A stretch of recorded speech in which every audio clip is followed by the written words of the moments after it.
Everyone's frustrated with Gen Z.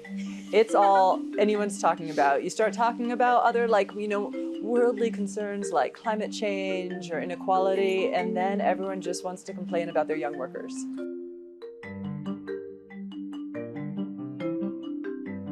I was on a panel the other night about sustainability, and every CEO shifted the conversation to my young workers are the ones pushing me to be sustainable. What are you hearing from CEOs? Well, so last night I was at a table full of them, all from different countries, and it was all they wanted to talk about is we can't hire, we face a labor shortage. When you're interviewing people, they don't treat us well, and then when we do hire them, they won't work more than they're asked, and then they won't come into the office. So it's really like a global change. What do you mean also when you say they're not treating people well during the interview?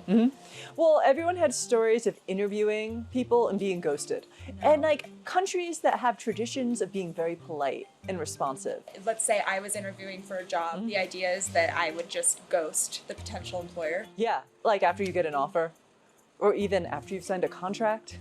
That's incredible. Yeah, so I think the secret story no one's talking about here is labor. I don't know if a recession will change this and people will feel more grateful to have a job or work harder or they have it, or we just have a really different relationship with our bosses. And you could argue that maybe this is just a big technical shift that the pandemic brought on, and people want a different relationship with their employer.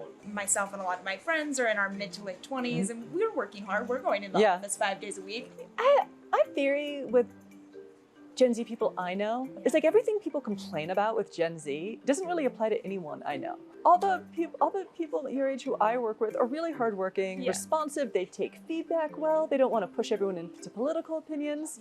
But there's always like a really noisy 30% that I think everyone gets nervous about and I think ruin it for everyone.